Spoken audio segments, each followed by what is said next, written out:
me on Twitter, Periscope, and Instagram at DT2Phillips.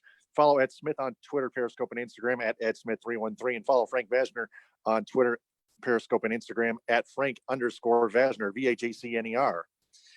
Follow the show on Twitter, Periscope, and Instagram at Michigan_Truth. Also, like its 2 Facebook pages of the Michigan Sports Truth podcast. One created by me at Michigan Sports Truth, and the other created by the Staples Network. Check out our show's website, the MichiganSportsTruthPodcast.com. Scour the Staples Network's website, primetimewiththestablesnetwork.com, and subscribe to its YouTube channel. Also, like the Staples Network on Facebook and follow it on Twitter and Periscope at Staples Network, and on Instagram at the Staples Network.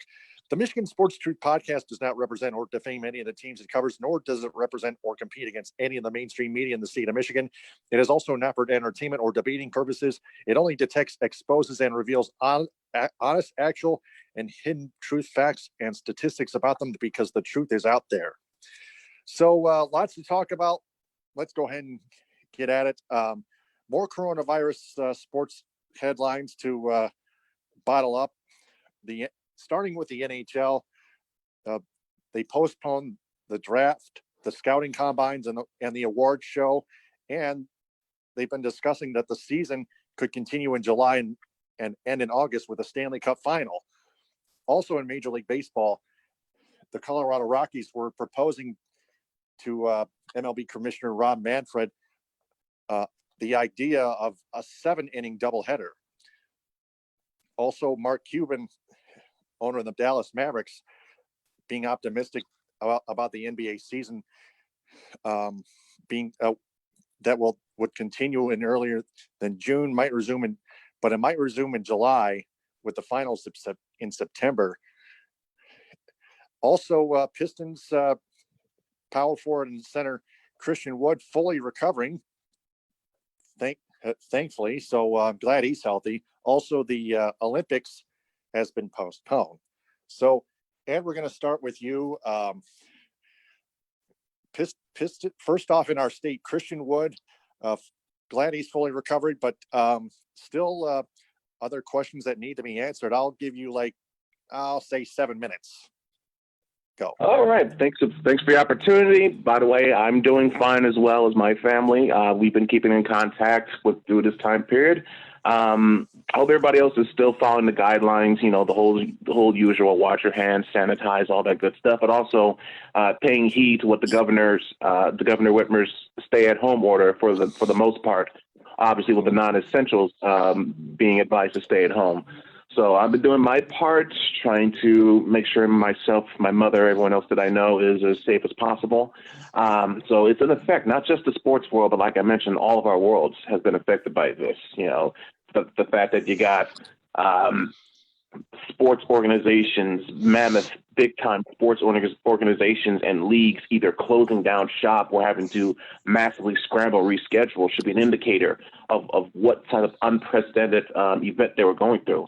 Even with all the other illnesses and flus and epidemics that went forth in the past, none of it ever threatened and rocked the foundation of the sports world the way this has. So this is something that deserves as much careful attention and detail as much as possible.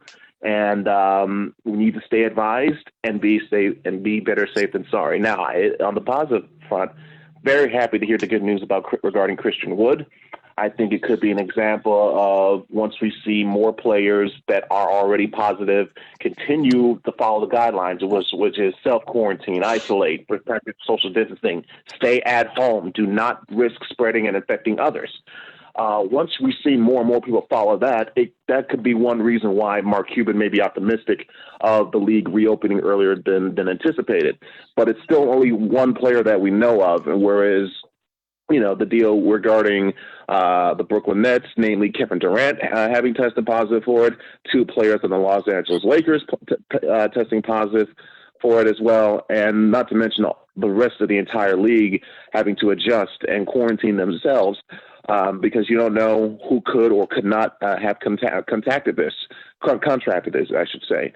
So even though, let's say, the players themselves may be ready to go in, say, late April, mid-May, the rest of the nation may not be. So when you consider the fact that, you still need the fans and you still need other essentials to fill up these arenas, so to speak, to give, fully resume as much as possible, it is essential, which is why I think you heard Commissioner Adam Silver mention the fact that he's still going to do, if need be, the test games, if possible, if applicable, do these test games in about a few weeks from now to see what the parameters are for reopening the league. Now, despite what the president has said about, wanting to reopen the nation by Easter, which is funny, I don't remember him declaring a national government shutdown. But anyway, I doubt everything's going to be all hunky-dory in 3 weeks' time, considering the fact that there are still cases popping up daily, hourly, probably by the minute as I'm talking right this very second. So to think that all this is going to be hunkered down and just easy squeezy lemon peasy in just 3 weeks in time for Easter, naivete at the very least. So this is something we have to keep an eye out for, keep watch for, and with the fact that, like you mentioned, the Olympics of all things being suspended, gives serious weight to this. There's other aspects. WWE still going on with WrestleMania. No, even though now making more adjustments. They have to, instead of going through with the airing it live, they're taping it. So because they understand that they think the state of Florida may be going on a lockdown of its own shortly. So with WWE having the Performance Center in Florida, they are under a massive deadline of themselves, which is interesting considering the fact that Brock Lesnar is actually a Canadian citizen now. So very hectic scrambling going on in that aspect. The UFC with Dana White still promising that UFC 249 with Khabib Nurmagomedov, Tony Ferguson, that will still go on as planned on April 18th. He hasn't revealed a destination yet, but he has said that it's 99.9% secured. So take that for what it's worth. I did read a tweet online with some apparent betting odds of where UFC 249 could take place. Worth noting that the top odds maker was Florida, as in the state of Florida. So that's something to keep an eye out for, because if they're not allowed to take this internationally, and if they can't find a suitable venue like we saw in Vegas or New York or wherever, Florida may be a possibility, considering that I think what it could be dependent upon is how WrestleMania goes. And if that goes as well enough as possible, then you may see that green light. But who knows how it will come about. But the good news is, to reiterate, again, good for Christian Wood. I'm happy that that's being settled. I think it could be an example of the more and more of that propping up. But again, that's because NBA players, younger, more athletic, more, not as likely to be severely affected as, say, the elderly or those with pre-existing conditions. Those are the more vulnerable. So take that for what it's worth. Each case, each person has a different reaction. So it's a process. It's a step in one direction, but it's still a long way to go. All right, Frank, I'll give you about 5 minutes tops. Go right ahead.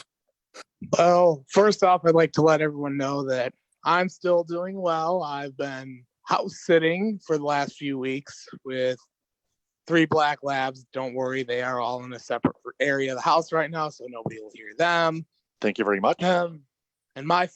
And I have been checking in with my immediate family. They are doing well. Hell, I know my mother she works at a bank, so she works for an essential business, and my father sells parts for tractors and lawnmowers, so he's still working as far as I know. I do have several cousins who are nurses, and they are on the front lines as well, so I definitely pray for their safety, that they don't get infected either, especially since my cousin Alex recently got engaged. So, but all that aside, there are some signs of good that happen. I mean, Ed pointed it out. Christian Wood recovering from the virus. That's always a good sign, especially when anybody recovers from it. Now, granted, he probably recovered from it because he is a very healthy man, active, rather than somebody who is elderly or has an underlying condition. But maybe it kind of does give that little bit of a glimmer of hope at the end of the tunnel that the NBA could be back in action. When that is, I really can't say. I don't think it'll be in April. I mean, best case scenario, something miraculous happens, Memorial Day maybe.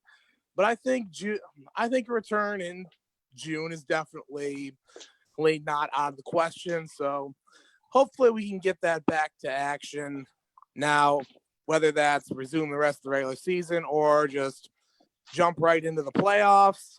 Who knows? But again, other players have got to recover too. Who I haven't heard anything on Rudy Gobert or Donovan Mitchell recently. I hope they're doing well. As also those two players from the LA Lakers. Rudy Gobert, last I heard, was I think recovering well. Is that what you heard, Ed? Ed? Repeat again. I'm sorry. Slight breakup. Sorry about that. Yeah, that's okay. Did Rudy Gobert recover? Actually, I thought that's what I heard. It would make sense considering it's been a couple of weeks. It's been around the same time frame that he likely infected other players. So I would think if Christian Wood's symptoms had passed, possibly Rudy Gobert's has as well. But it's tough to tell because I think Karl Anthony Towns just revealed that his mother has the virus and she's in a coma right now. So prayers to him and his family in that regards. I just heard his dad is recovering too. Yeah, so prayers to Cat in that regard, as well as everyone else. So his dad that's the latest I heard about that. Yeah, good for them. Hope there's more good news for that. Yeah. So we've heard about. Well, let's dig a little more into the 7-inning doubleheader concept imposed by or proposed by the Colorado Rockies to Major League Baseball Commissioner Rob Manfred. That would shorten the games, kind of like the minor league games and like the Frontier League when the Traverse City Beach Bums were around before they changed to the Traverse City Pit Spitters of the Northwoods League. I remember they won their championship last year. I saw their championship game at Pit Spitters Park in Traverse City. Now it's Turtle Creek Stadium, but anyway, a 7-inning doubleheader that would give the players less undue wear and it would save players undue wear and tear. Then they would not be as tired. What do you think? Mm-hmm. Right. I can definitely agree. With two 7-inning games as doubleheaders because that's pretty much what I deal with when I've umpired high school games or even announced high school games or even American Legion games.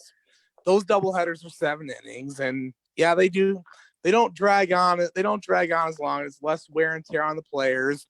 And then I think if you do that, let's say, for example, you play 25 doubleheaders. So that's basically 50 games. Subtract 2 innings, you're looking at somewhere in the neighborhood of 100 less innings played.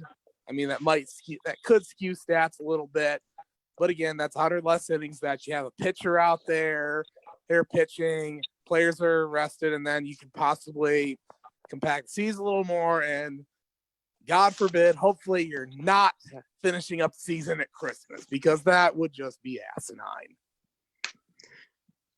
Yeah, and this is actually what I actually heard that about one of the free agent Scott Boras was estimating or probably coming up with a concept of having the World Series in December. He is clearly out of his freaking mind. Mm-hmm. I mean, come on, Scott. Jeez, players would be way too. It'll be way too cold for baseball players in there. Unless you're playing out in Southern California or in Arizona or down in Florida. Yes, there ain't no way you're going to be playing baseball on Christmas. Or you put it on a neutral site, like you do the All-Star game. That's the only reason. That's what I was thinking. That's only right. I mean, you can play it at Tropicana Field or at Marlins Park. You could probably No, play at Minute Maid Park in Houston. Tropicana and Tropicana and Marlins Park. That's like the two places you never want to play for both hitters or pitchers. Those are nightmares for baseball parks. Right, you got the dome. If you get to December, your options are kind of limited. Right. Well, there's always Zona. Yeah, I'd play at Chase Field would be a nice place to play. How about Dodger Stadium? That too. Hey, can't beat Chavez Ravine. Stadium, Angels Ballpark in Anaheim. Petco Park in San Diego. San Diego usually gets a little bit cooler. It's not there, but still, we're trying to think of places that are in warm weather cities. I got a better. Yeah, I think. In fact, I think pitchers may object to Petco though. How about the American, when the American League team has the home field advantage, they would play in Angel Stadium. When the National League team in the World Series has home field advantage, Dodger Stadium. You beat me to it. You beat me to the punch, Ed. Yeah, I like that. I actually like that idea. And you still keep up the aspect of when you're playing on AL turf, you played with the DH. If you're on NL turf, you're playing with the pitcher as the ninth hitter. As a straight So you still keep that aspect without shifting too much. Not bad. Right. Or the double shift. Don't forget that. Right. Right. So there's that. Then, yep. So I think we've touched on everything. Now we transition to the Detroit Lions. Other than the Corona's update, sports headlines. So let me take a sip here. The Lions traded Darius Slay, their cornerback, their now former cornerback, to the Philadelphia Eagles for overall picks 85 in the third round and 166 in the fifth round. And Slay gets a 3-year, $50 million deal with $30 million guaranteed. That was from both Adam Schefter and Ian Rappaport. And we're going to grade this first priority. Ed, any analysis before your grade on the Darius Slay trade to the Philadelphia Eagles? Well, the analysis was that it was expected once they signed Desmond Trufant, or rather traded for Desmond Trufant, that likely the writing was on the wall with Slay. You've heard the rumblings, you saw the rumors, you even saw. Well, they got him from the Falcons, didn't he? Right, from Atlanta. So was it a 3? Well, I'm sorry.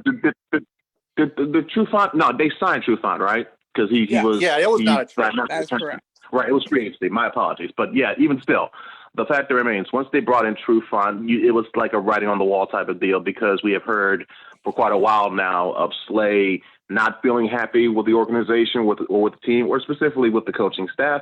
And once you have that in motion, it's just a matter of time. Unless things improve, things did not improve. Des Trufant was brought in, and thus Slay said, "All right, that was time. It was the right time to go."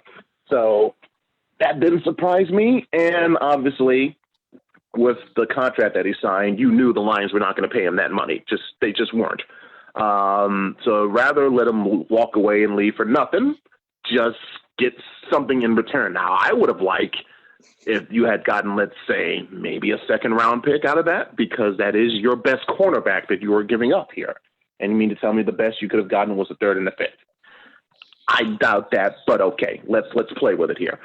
So add on top of that and the other moves, and now come to find out what Darius Slay making comments, basically just tearing down Matt Patricia, which was expected because we had heard through stories and other aspects that Patricia and Slay just were not on the same page. They just couldn't and were not. I think it all stems from the fact that way back in Patricia's first season, players did not like how he approached or how he came off as. And to that, I would say, even going back, Taylor, we got episodes on this going back way back when. I have felt is back then, and probably still do to an extent now, that these players were still coming off the effects of being under, the culture of Jim Caldwell. Jim Caldwell was a player's coach. Jim Caldwell was far polar opposite from Matt Patricia. Matt Patricia is more disciplinarian. Matt Patricia wants to be in your face, wants you to take more accountability.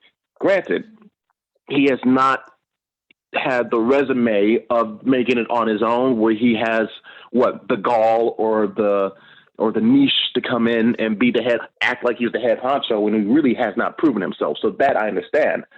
But still, when you consider the fact that if you came from under Jim Caldwell to where, I would take it as players were being more coddled more, and you take it to where players want to get mad and pissy at Matt Patricia because you want to practice in the snow? You want to run up hills? Dude, it's called preparing you for what you got to go through in certain aspects of the season, and it's what your job that you are getting paid millions of dollars for entrails you to do sometimes. Now, if he's mistreating them, talking Bear Bryant Junction Boy style, outworking them in the death and the sun and the heat, fine, I get that. If he's dressing them down and making disparaging remarks about themselves or their families or their friends or whatever, I get that. But it just came off as two people with different matters of opinion that couldn't get on the same page. And when you add in the fact that this team has only won 9 games in 2 years, it's going to exasperate on that frustration and make it build in something else. Because let's face it, if the Lions were winning more games, we would not be hearing about this, period, at all. The fact that we are just tells you that I think it just tells you that Patricia obviously knows he's on the hot seat, and likely, so to speak, his job is on the line this season. So to me, it just seems that even if the Lions were to, say, finish 8-8, 9-7, Patricia would still be on waiting in the wind, so to speak, because this is not only his head on the line, it's likely Bob Quinn's.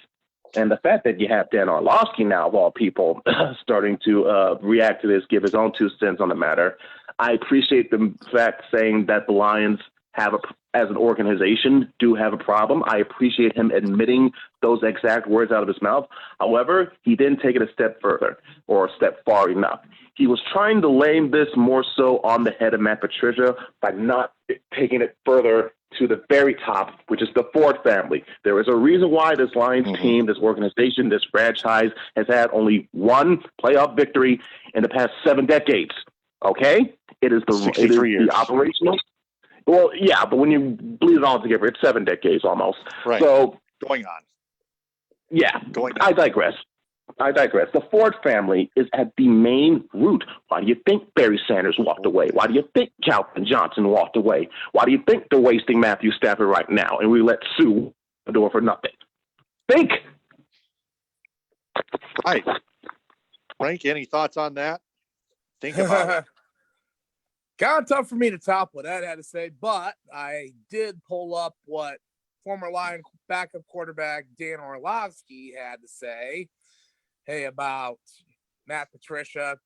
And he said the following, and I quote, "I think the Lions organization has a problem, and it starts with their head coach," said on ESPN. That was a tweet from Channel 7's Brad Galley.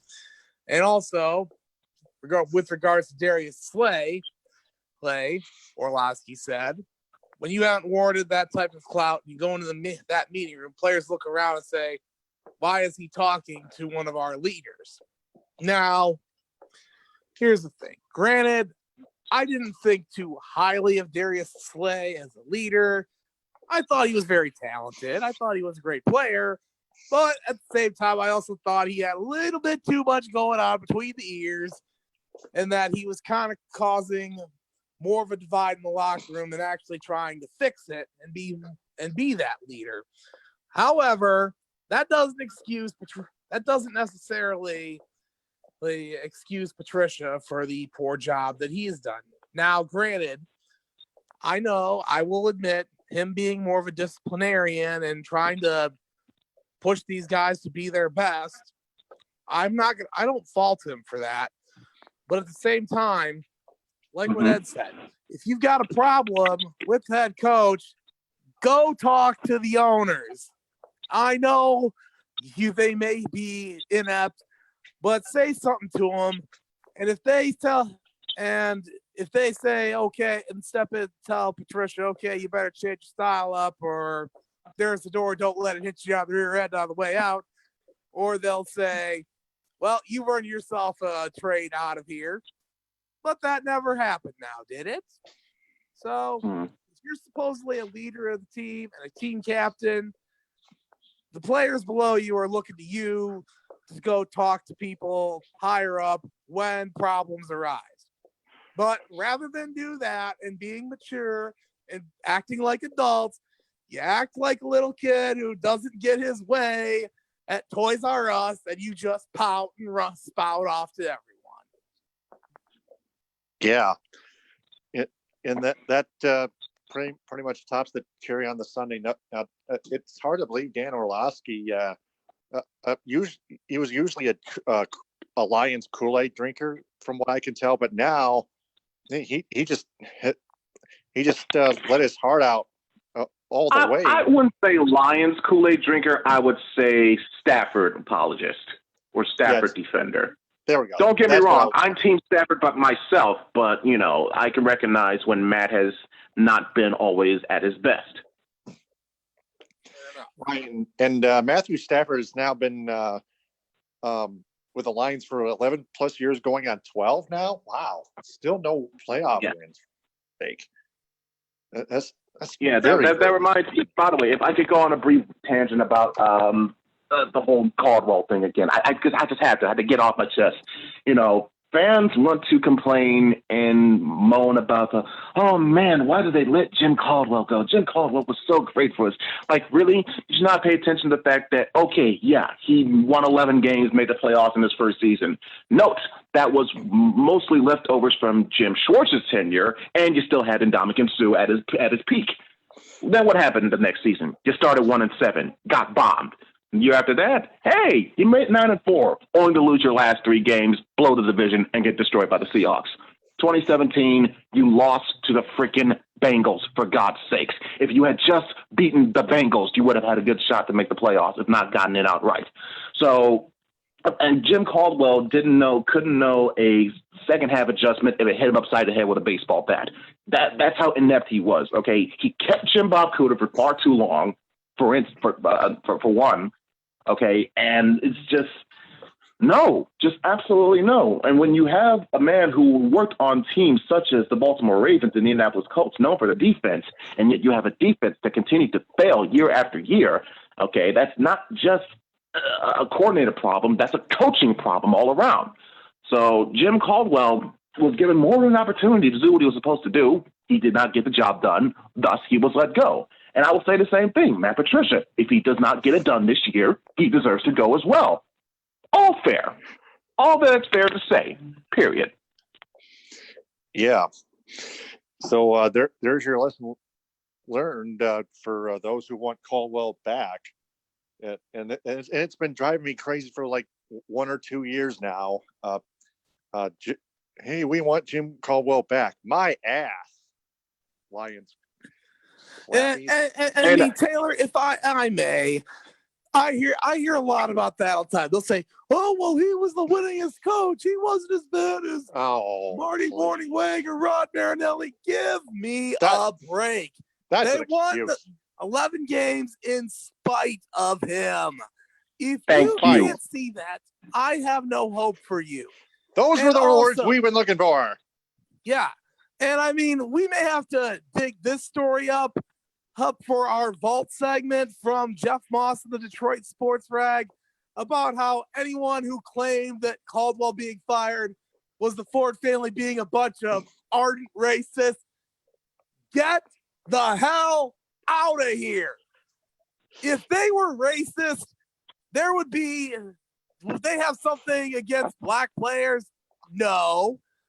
Caldwell was not a good coach. End of story. Thank you. Drops mic. Right. Yeah. You can rip the Ford family for being hypocrites on a lot of things. If it turns out that there was some racial inequality, add more fuel to the fire. But I have not seen evidence of that. I have not seen, any proof of that. All I know is they are just inept and bad, horrible ownership. That's the one thing you can truthfully bear them to the cross for, and for good reason. Race, I try not to bring that in unless it's absolutely necessary. This aspect, I just don't think it was. It just comes down to Jim Caldwell was not competent enough to be given another year. You know, if you can fire Lovie Smith for winning 10 games, but he missed the playoffs, then I don't want to hear a single complaint about not bringing back Jim Caldwell because he only got 9-7. Stop it. It's called you win, you make your mandate, you keep your job. If you don't, and you haven't shown qualities or capabilities that you should be given another chance, you're gone. Right. And you got to win in the playoffs, not just make the playoffs. Only making the playoffs is not enough. But I get it. The Dallas play call. I get the Dallas screw job, but Seattle was just embarrassing, purely embarrassing. Exactly. 26-6. Despite and not a single touchdown. Not a single touchdown. Just 2 damn field goals. My God, their offense stunk. Period. Doesn't matter. Thanks, Jim Bob. Yeah. Thank God he's gone. Better late than never, right? Well, speaking of which, let's get to this new segment called the TMSTP Story Vault. The TMSTP Story Vault is about stories from the past about our teams, whether it be from Jeff Moss of the Detroit Sports Rag, like you mentioned, Frank, or from other media outlets such as Bleacher Report or TSN or Major League Baseball, whichever. We can dig anything up or anything that Ed Smith has, like he mentioned before last week. So yeah, like sharing personal memories of memorable moments of seasons or years from, you know, like I mentioned before, what we teased with my torture tiger's tales, which something I do hope to get to eventually one day. We may not have enough time this week, but we'll see. But next week possibly. But yeah, that could be another example of what type of content you guys will be getting from our quote unquote vault. Oh yeah, definitely. But let's go ahead and speaking of the Lions, let's go ahead and get to that. What happened in that hotel room from July 29th of 2018 from Jeff Mist. He wrote, "Before I get into the nuts and bolts of my position regarding this article, I want to state that I have no axe to grind against Lions head coach Matt Patricia. Anyone who has followed this website or my social media feeds, which are now pretty much almost dust in the wind, is aware that I was desperate for the Lions to hire the former New England Patriots defensive coordinator. Not only did I lobby Lions GM Bob Quinn to engage the services of his former coworker, I promised to drop my jihad against the organization if he did so. Of course, I'm referring to wishing ill on Detroit's professional football team as retribution for them calling the Allen Park police on me for a cartoon of the Fords. I was actually of Bill Ford Sr. here in a coffin, and they call, and Moss got the police called on him for that. Yeah. I'm sorry, that has got to be the dumbest reason to call the cops. Well, it was a joke, but it still signified death, and but that's the way Moss was. But now that he's changed nowadays, he doesn't do that say that stuff anymore, or even signify or whatever it may be. Right. Continuing on, it is my belief that this pathetic franchise, as Moss wrote, needed a mathematically inclined head coach with a big brain. They were ever going to win their first Super Bowl, and the Rensselaer Polytechnic Institute graduate fit that bill.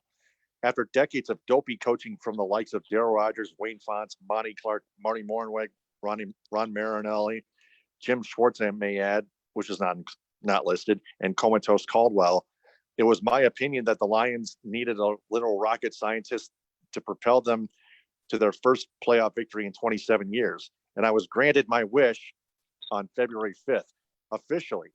And I so dropped my fatwa. I got exactly the head coach I desired and was genuinely looking forward to my first Lions season as a fan in years. And then on the evening of May 9th, everything turned to you know what, turned to trash. Everything that the Detroit News dropped an absolute bombshell in the midst of a hashtag Me Too era. Back in 1996, at the age of 21, Patricia was charged with sexual assault in Texas. A fellow 21-year-old college student accused Patricia and a football teammate of violently raping her in South Padre Island hotel room. A grand jury convened and indicted Patricia, and the case proceeded for months. On the day that jury selection was supposed to commence, the alleged victim decided she wasn't going to go forward. The case was literally dismissed in the courtroom like some sort of movie dramatization. Meaning it was dropped, may I add. The Detroit News article prompted a statement and subsequent press conference by Patricia, during which he maintained his innocence as someone who was falsely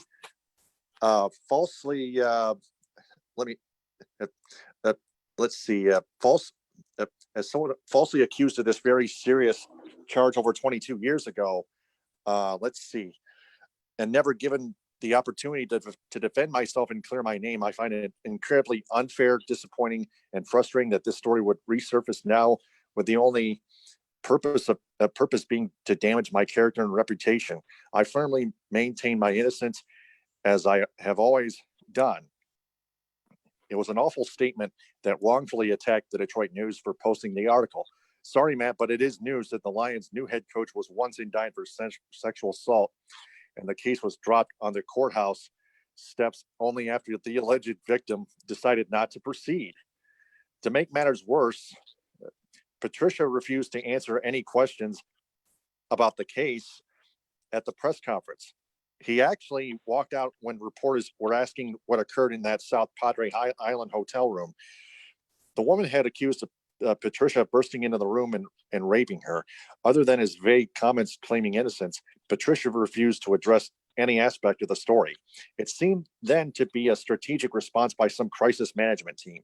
Don't get into any specifics and just hope people would let it go. Considering the type of person who doesn't believe women who accuse men of sexual assault is the exact demographic of the NFL, it was probably a sound game plan. And of course, you had tons of Lions fans also attacking the Detroit News, for running the story in the first place while rushing to defend their team's new head coach. It happened when he was 21. The woman refused to testify against him when she should not have. The case was dropped. He's considered innocent. It occurred 22 years ago. Let it go. The one was obviously lying. That's why she refused to testify. These comments completely ignored the actual statistics regarding sexual assault cases. Those were the excuses, in quotes.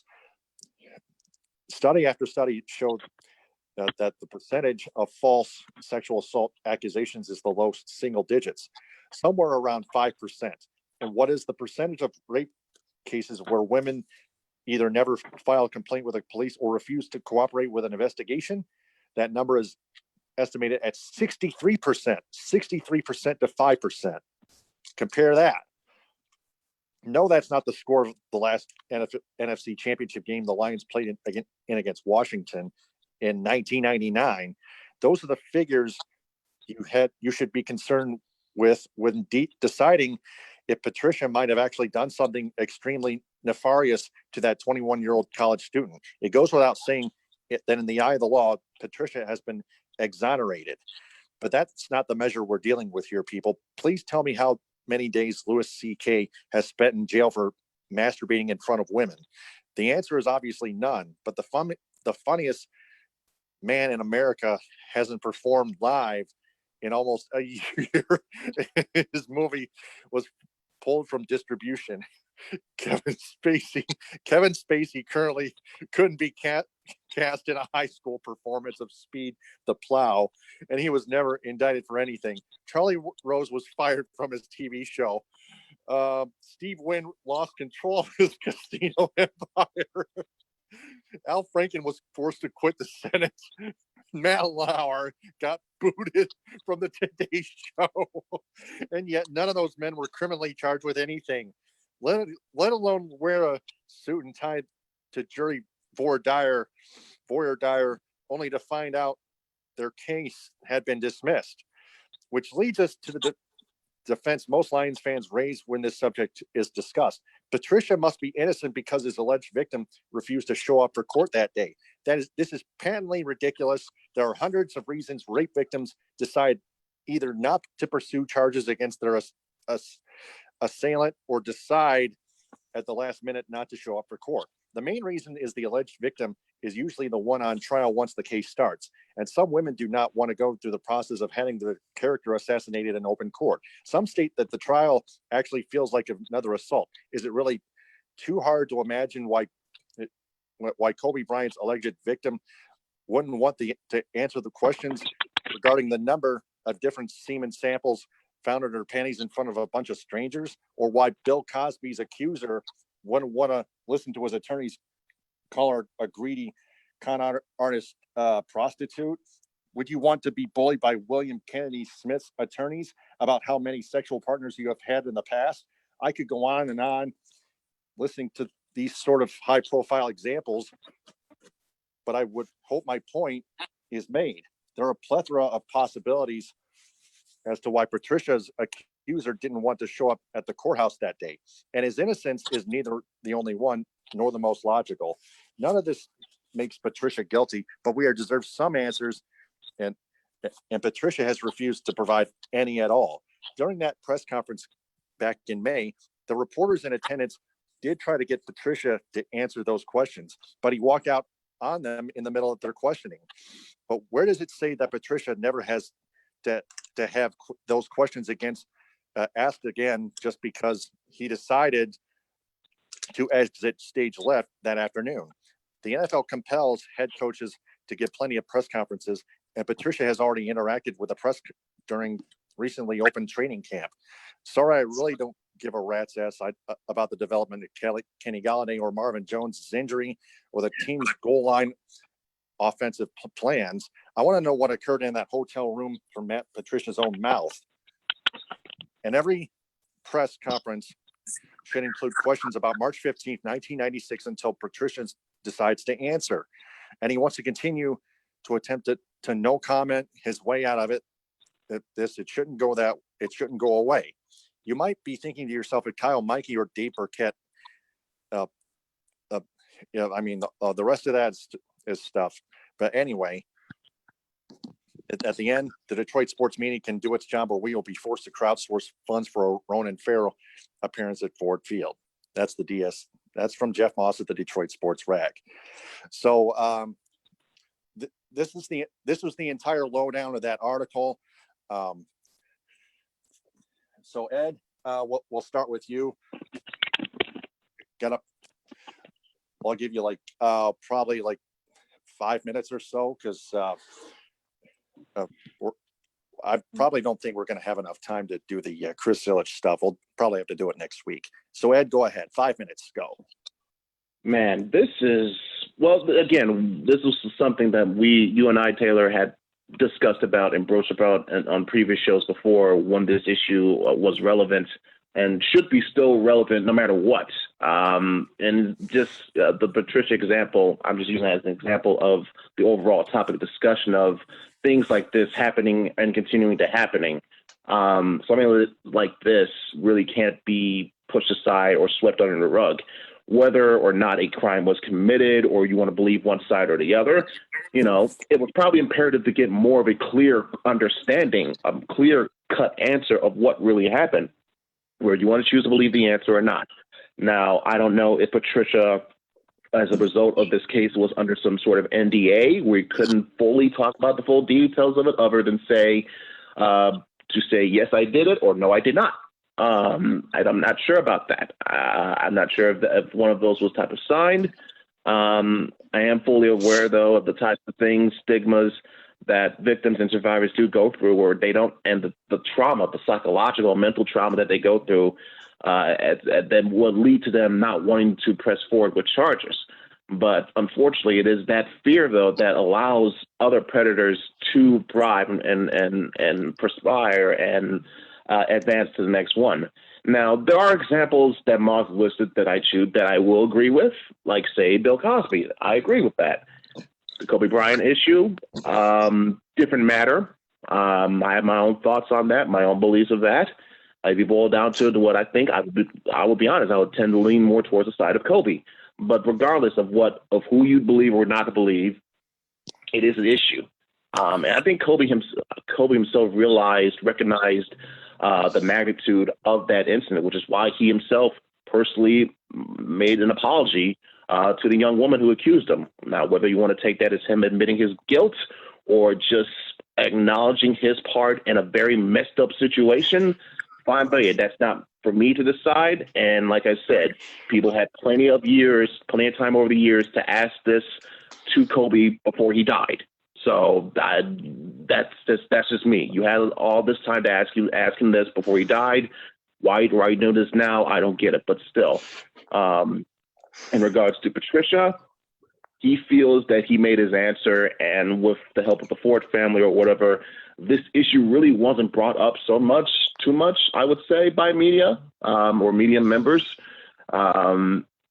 Again, the whole dynamics of the issue, where it is detailed, where you want to believe that, man, maybe something did go on here, but the fact that some things are so clouded in such a gray area, then is those matters of aspects of, is it he said, she said, is it a product of this whole system of covering up such acts?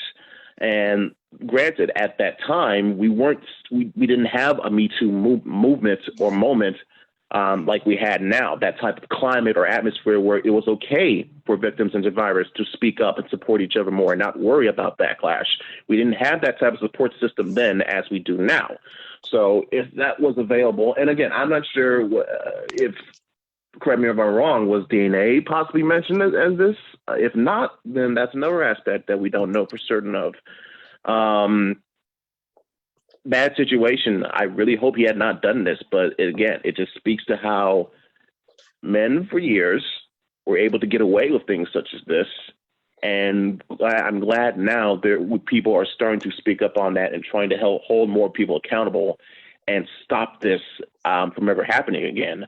But cases like this, man, it just, oof. I would not want to be either party, man, because that is a murky, dark situation, and it is. Couldn't even imagine, because I can't imagine, because I'm not a woman. I've never ever been through a situation like this, and I feel for so many that have, and unfortunately will continue to go through, because something like this just doesn't stop overnight.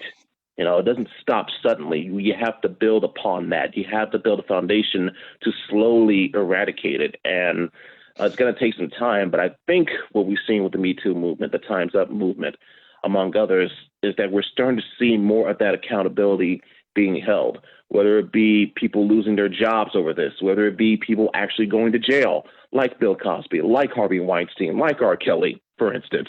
You know, it's good to see that some steps are being taken, but more can still be done. Yeah, and we're all men here, but even some women could rape men, by the way. Yeah, which is kind of weird. Even I felt uncomfortable by a couple of girls. Sexual assault has no bias. Sexual assault has no bias. It has no gender bias. It has no boundary. Period.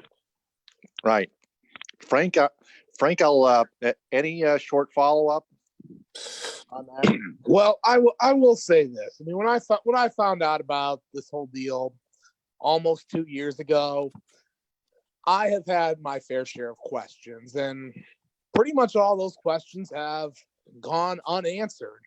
I mean, I would like to know why this didn't go to trial. I mean, where was the DNA evidence? I mean, because I believe around that time was when they started using DNA as evidence in sexual assault cases. And that would have been the most incriminating thing. But apparently they didn't have it. I mean, whether they found it or not, that's a whole nother issue.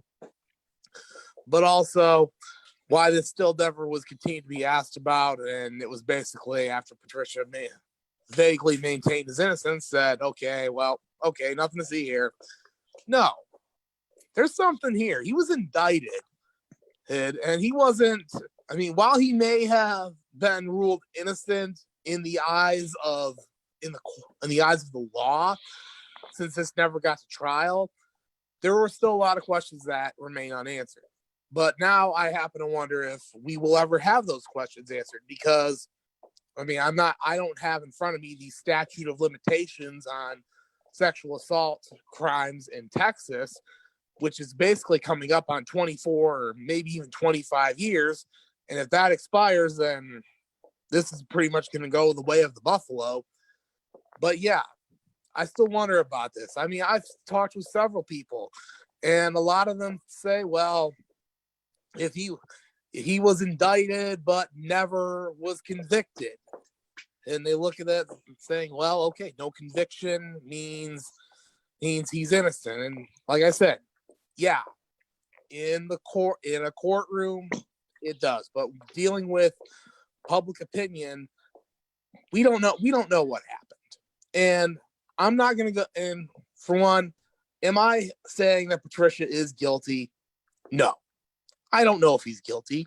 I don't have any evidence to say that he's guilty. But at the same time, yeah, I mean, he should have at least gotten his day in court. He should have. And that would have answered a lot. And then we wouldn't be asking all these questions. But also at the same time, I am not going to be like some slappy Lions fans and say, oh, well, that happened when he was younger. Let it go. He was ruled innocent, blah, blah, blah. No. There's a lot of stuff that's been unanswered. And I hate to say it, unless something comes out within the next year or so, this is probably going to remain unanswered, sadly. It's sad that it has to be this way, especially in an era of the Me Too movement where we're encouraging victims of sexual assault to come forward and say what happened to them, and that those who committed such atrocities are getting their day in court, whether they be sent to jail for a long time, or if they lose their jobs, or face some form of punishment, even a civil lawsuit as well. So my only hope is that we do get some answers within the next year or so. Otherwise, this is going to be gone, and we'll never know. Right. And yeah, if I were the victim from 1997 in that case, I would have more, guts. I would have a lot more guts to tell this truth instead of lying and then dropping the case. I would not wimp out in any way, shape, or form if I were the victim. You got to tell the truth. I mean, it's part of that. But even if you lied, even if you were the victim, if you lied, then you would get in trouble too. You would have gotten in trouble too. Exactly. In some states where you committing perjury, you basically face the same sentence in prison as what would have been given to the person that you were accusing of said crime. I don't know if that's the case in Texas or not, but I do know that's the case in Michigan. Yeah, Michigan. The state of Michigan's all we care about in terms of our on our podcast. We're covering the law and our teams. That always comes first. So does the all that coronavirus sports news too that we went over. But yeah, it's still. I just hope that if the Lions still fail to improve somehow, like go 5-11 or something like that, which is not much, then Patricia would be shown the door, and then somebody would finally rag on his sexual assault case, and then admitting and confessing that he did rape that 21-year-old college woman in that South Padre Island hotel, and that would be that. And then Patricia would serve some kind of fair sentence that ever comes into him from the jury and the judge. You know how that one goes. Exactly. And look, am I rooting for him to be found guilty or not guilty? No. All I want is for him to have to face some form of due process. That's all. End of story. Right. Ed, anything to add? We got like 5 minutes. No, just piggyback off what Frank was just mentioning. You know, we still, as much as I don't like how this the justice system in America is and can be, you know, I still like to be a believer of due process. I understand the need to wanting to shout guilty before innocent, but, you know, I would rather choose to hear as much evidence as possible before coming to my own conclusion. That's why I felt what I had felt regards, whether it regards to, like I mentioned with Bill Cosby, you know, or my feelings regarding R. Kelly, or on the opposite spectrum of choosing to take the sides of, say, a Kobe Bryant or, and this is going to sound very controversial, even a Michael Jackson. You know, there's certain elements and aspects that if you boil down to and pay great attention to and give it the due process it do rightfully just deserves, then it's not so black and white in terms of saying, oh, that guy's guilty or that guy's not guilty. It takes a lot of in-depth paying attention to that as well. Yeah, lots of evidence. Very. Yeah, definitely. So we got about less than 4 minutes left. Why don't we get to the closing statements? We'll get to the Chris Ilitch getting a free pass article next week. I'm going to redo my script afterwards. But Ed, we'll start with you. I'll give you 1 minute on a closing statement. Go. The closing statement I would say is, even though we are obviously in the middle of something that's unprecedented, the week-by-week process is going to be possibly the greatest test, one of, if not the greatest test we have ever faced on our psyches, emotionally and mentally and spiritually. And this is something that has to be taken from 1 week to the next, 1 day to the next, 1 hour to the next even. Even if you may be feeling uneasy, anxious, other forms of anxiety, you should not let this deter you or scare you so much to where you can't have as much fun and live your life as possible. Now, I'm not saying go to beaches, for God's sakes. No, I'm not saying that. But you can still practice the safe and accountable and sanitized right methods while still not being so scared up or depressed or cooped about it. You can still have fun. That's why we have social media. That's why we have internet. We can be innovative enough and inventive enough to keep ourselves enough company and to keep ourselves from going crazy. So that's the energy that I am praying for and preaching for, bestowing upon everybody else that's listening to this and hearing on this, to continue to show and strive for and achieve day in and day out as we get through this and beyond. All right, Frank. 1 minute, closing statement, go. To kind of go off with what Ed said, yes, we are in unprecedented times where things change by the week and by the day and by the hour. And yeah, it can make anyone feel uneasy. Heck, I'd be lying to you if I said I felt great in these last couple of weeks or so, given the way things are going. But people, you do have to remember one thing. You're not confined to your own house. We're not in a state of martial law where we have the military roaming up and down the streets. There are still things you are allowed to do. Like today, I went out for a walk outside. I got some fresh air. It was a beautiful day. Tomorrow's going to be a beautiful day too. So I suggest you do the same thing. Get outside. But also remember to keep washing your hands, which I can't emphasize enough, and to practice social distancing. That's all. Yep. Ditto. My closing statement. Well, I really hope the Lions suck again this year. Even though, despite all that talent, Matt Patricia is still their head coach.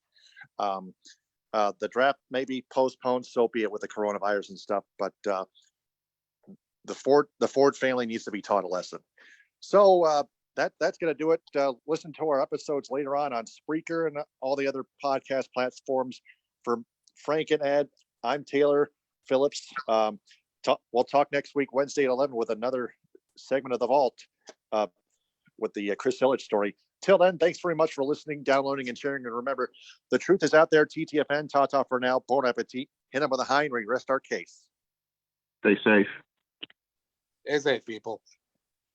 Okay, Breck, you can stop.